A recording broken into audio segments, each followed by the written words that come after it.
Nesse último dia 10 de fevereiro, quinta-feira, numa conversa com seus apoiadores na saída do Palácio Alvorada, como já é de costume, durante o bate-papo do presidente com seus apoiadores, ele falou que o Brasil vive a ditadura das canetas.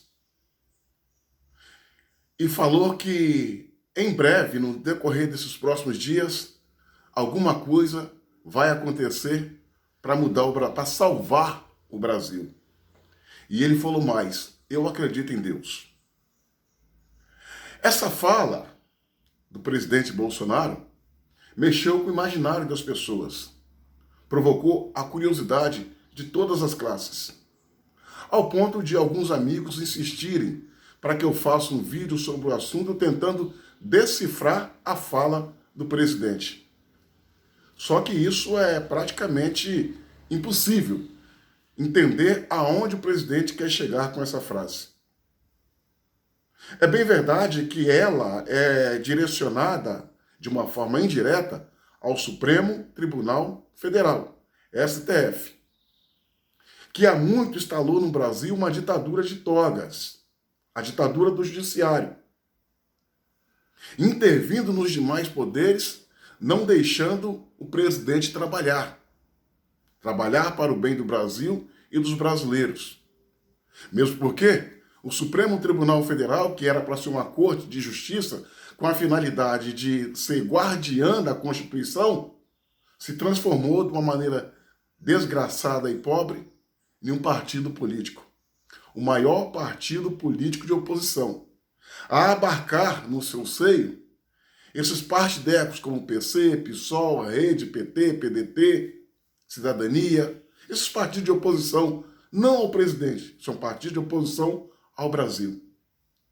Quem não vê os arroubos autoritários de Barroso, que quer a todo custo caçar a liberdade de expressão das pessoas nas redes sociais, falando em regulamentação da mídia, o Supremo Tribunal Federal ganhou um contorno de, eu diria, de Ministério da Verdade, onde os capitães dessa organização, em especial Barroso e esse ministro sem noção de cabeça vazia, Alexandre de Moraes. As aberrações são muitas. Olha o que Alexandre de Moraes vem fazendo, intervindo no governo federal, impedindo que o governo nomeie o diretor da PF, no caso do início do governo, em que se tratava aí do nome do Ramage. E o mais triste, o presidente aceitou a interferência. Não deu continuidade, não levou a cabo a sua decisão de indicar o diretor da PF. Esse mesmo Alexandre de Moraes mandou prender um deputado federal no exercício do mandato, o Daniel Silveira, pelo simples fato de fazer uso do seu direito sagrado, manifestação de opinião. Prendeu um ex-deputado, atual presidente do partido PDT, Roberto Jefferson, sem nenhuma razão que justifique. Prendeu jornalistas, sem contar que um foi parar na cadeira de rodas, ficou paraplégico, e até agora ninguém vai explicar o que verdadeiramente aconteceu com esse rapaz, se foi fruto de acidente ou de um espancamento dentro do presídio, se houve espancamento, quem mandou. Prendeu o líder dos caminhoneiros, José Trovão, e tantas outras pessoas mais. Faz ameaça o tempo todo aos brasileiros, os brasileiros de direita e conservadores, porque os da esquerda fazem, pintam e bordam, e o Supremo Tribunal Federal nada faz. Alexandre de Moraes, Barroso, Rosa Weber, Gilmar Mendes, Lewandowski e outros constituem uma vergonha para o Supremo Tribunal Federal e uma ameaça à nossa democracia. Eles não se fazem guardião da Constituição, eles se fazem coveiro dela.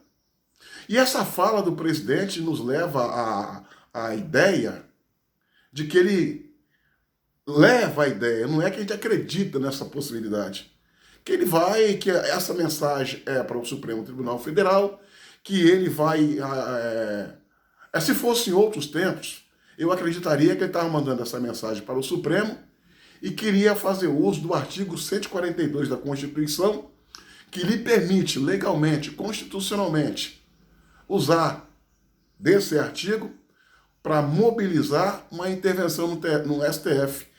Inicialmente, eu poderia, se fosse lá atrás, eu pensaria que seria coisa dessa natureza. Mas, vem cá, vamos raciocinar. Não como os apoiadores de Bolsonaro, não como a oposição de Bolsonaro, como pessoas que pensam, está adaptada a receber a verdade, falar a verdade, sem panos quentes, sem panos quentes. No início do governo, quando daquela reunião ministerial que o ministro Celso de Mello mandou divulgar o vídeo dessa reunião, e Bolsonaro divulgou e fez certo e foi bonito, e ali a gente viu que o presidente é um camarada comprometido com o bem do Brasil, falou 32 palavrões, mas não falou em roubar, ele estava cobrando seus ministros. Muito linda a atitude. Quando chegou lá fora, ele deu um brado, deu um grito: acabou, porra! E depois desse acabou, porra, o que aconteceu? Nada. Absolutamente nada.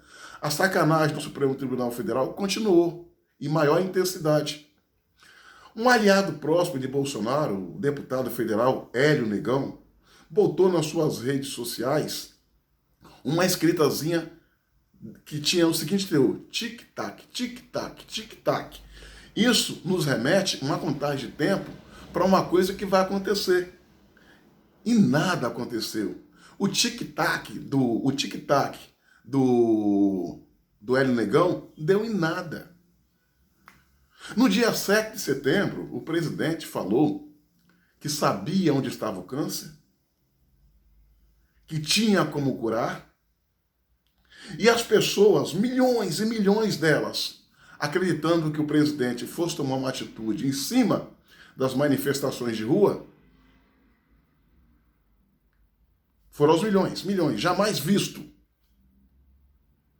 No dia seguinte, o que o presidente fez? Nada. Não agiu de acordo com a vontade do povo. Tudo bem que ele é o líder está à frente do liderado. O pensamento dele é muito mais evoluído que o nosso, senão ele não seria líder. Mas o que ele fez no dia seguinte, ao 7 de setembro, depois daquela mega manifestação, onde os brasileiros foram às ruas pedir liberdade, democracia e um Brasil de verdade. O que aconteceu? O presidente procurou o Michel Temer, juntos fizeram uma cartinha, um catuque, um bilhetinho, e leram para a população. Isso se traduz em nada, porque nada aconteceu de novo de lá para cá. Tudo bem que Michel Temer, quando presidente, foi o presidente que indicou Alexandre de Moraes para a corte. O fato de procurar Michel Temer, até aí foi acertado. Por quê? Se Michel Temer é dono do Alexandre de Moraes, vamos fazer um paralelo. Se um cachorro te ataca na rua, você vai conversar com o cachorro ou com o dono? Naturalmente com o dono. E o dono do Alexandre de Moraes é Michel Temer. Só que essa conversa deu em nada. Há 2, 3 semanas atrás, o presidente Bolsonaro anunciou em sua live, transmitida pela TV Jovem Pan News, que tinha uma bomba para anunciar. O Brasil inteiro todo parou para ver a live. E ele falou o quê? É uma novidade para alguns? É, mas para a maioria dos brasileiros não. Ele anunciou o mau uso do dinheiro público do BNDES por parte do PT em obras feitas em países aliados à ideologia esquerdista, comunista, petista. Dinheiro que foi usado para a corrupção. Foi importante? Foi. A denúncia foi importante? Foi. Os brasileiros, muitos deles ficaram sabendo a partir desse dia? Sim. Mas fato é que outra maioria esmagadora que pensa já tinha conhecimento. Ou seja, a bomba não foi tão bomba assim. Agora o presidente vem falando em que nos próximos dias vai acontecer um fato que vai salvar o Brasil. Aí eu fico me pensando, eu fico perguntando, será que Deus, Jesus Cristo, vai descer à terra para salvar o Brasil?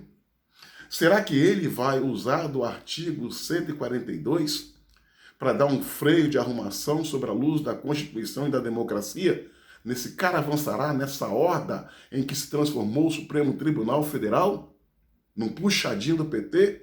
No escritório partidário da esquerda? Num negócio, no mercado onde vende e compra homens e ideias? Eu não acredito mais. Eu não acredito mais. Eu prefiro o presidente Bolsonaro fazendo aquilo que ele sabe fazer e está fazendo bem, trabalhando para o Brasil, mas bancando a mãe de Ná não dá certo. É um furo atrás do outro. É uma decepção atrás do outro. Tem um ditado que você diz, tem um ditado que diz o seguinte: se você fala, vem o lobo não vem. Ah, o lobo vem agora, o lobo não vem. Num dia que o lobo vir, ninguém acredita. Eu queria muito, embora não acredite, que o presidente vai reagir sobre a luz do artigo 142. Eu não acredito. E enquanto isso, o Supremo Tribunal Federal vai fazendo as suas maldades. Pois, como dizia Rui Barbosa, a pior das ditaduras é a ditadura do judiciário. Pois contra essa não tem a quem recorrer. Eu, como bolsonarista, apoiador que sou, se eu pudesse mandar um recado ao presidente, eu mandaria: presidente, no tocante aos inimigos, haja mais e fale menos. Ou, se não agir, não fale nada. Continue fazendo o que o senhor está fazendo muito bem, trabalhar pelo Brasil. Esse é o campo em que o senhor atua, esse é o campo em que o senhor se destaca, esse é o campo em que o senhor é mestre, esse é o campo em que os brasileiros tiram o chapéu para o senhor e os inimigos ficam acomodados. Trabalhar para o Brasil como o senhor vem trabalhando. Fale menos e continue trabalhando pelo Brasil. Ou atue, porque sinais fáceis de interpretação e não cumpridos está levando essas mensagens ao descrédito. Minha amiga e meu amigo, curta, comente e compartilhe esse vídeo ao máximo e se inscrevam no meu canal no YouTube, Cabo Elson.